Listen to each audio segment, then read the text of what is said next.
Inside the NFL, presented by Farmers Insurance. Super Bowl 50 is in the books, but Cam Newton's post-game news conference lingers, and today, Cam Newton addressed the media about that post-game news conference. Who are you to say that your way is right? Like, that's what I don't understand. Like, we got all these people that's condemning and saying, oh, man, he should have did this, that, and the third. But what makes your way right? I mean, I've been on record to say I'm a sore loser. Who likes to lose? You show me a good loser, and I'm going to show you a loser.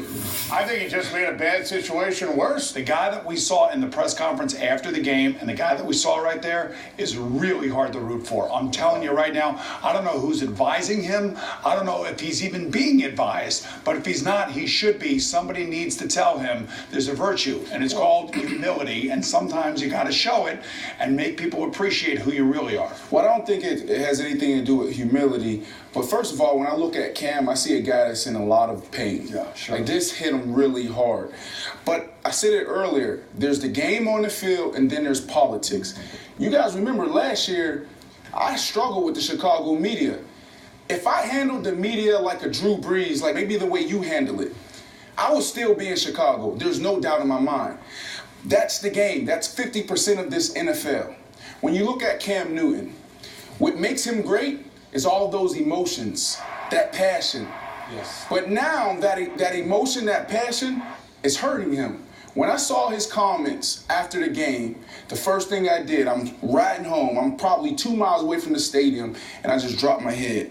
I was like, no, because you lose. You can't do that, right?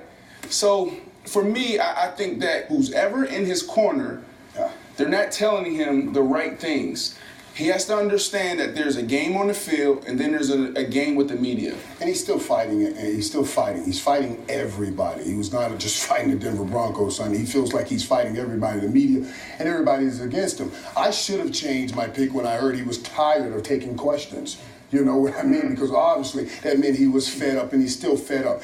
That what he was doing today in that press conference, that's very difficult to just stand up there and talk and try to address all the things that you are dealing with inside without some kind of organized paper in front of you so you can talk out each point. He was giving us half sentences and everything. And even when he talked about the fumble.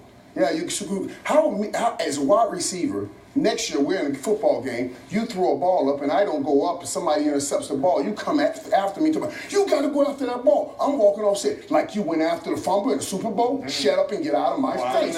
You got to carry that over. Yeah. You got to carry that over. So he should. I'd rather him just come out and say, hey man, we lost as a team yesterday and move forward and start moving forward. I'm going to promise we don't do this next year. We're going to make changes. I'm going to do what I have to do. But I just really don't think he helped himself at all today. Well, players are capable of changing with the press. Look at Brandon Marshall. And you got a ton of credit for how you handled the New York media. When did you have the epiphany? What changed? Well, it was in Chicago. The first 2 years there, it was awesome. I did it the right way, and I was a politician.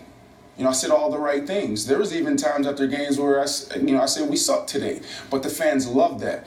What happened was, the first couple years of my career, I just wanted to stay out of trouble. Then when I made it to Chicago, that's when I started understanding that there was a game outside of the game. And when I got here to New York, I went back to saying the right things.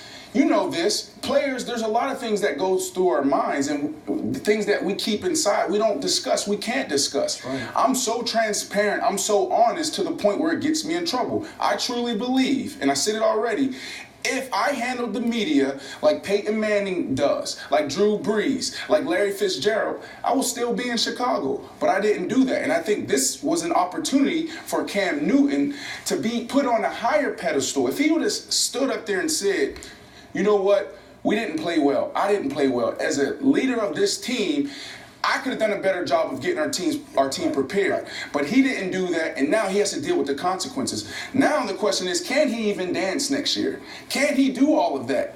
Now people are going to be looking at him saying, well, When you lost, you were a sore loser.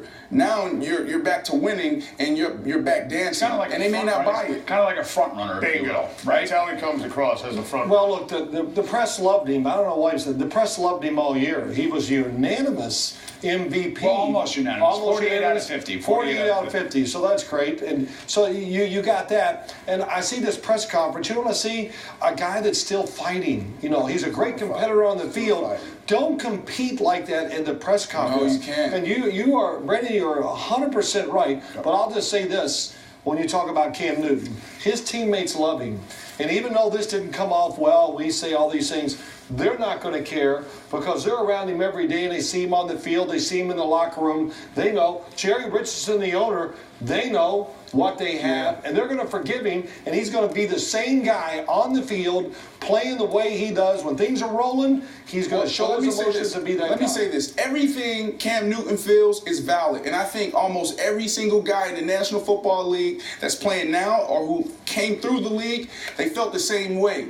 But you do not win versus the media. You can't win that battle. You know what? His teammates handle losing with class, something he didn't do after the game or today.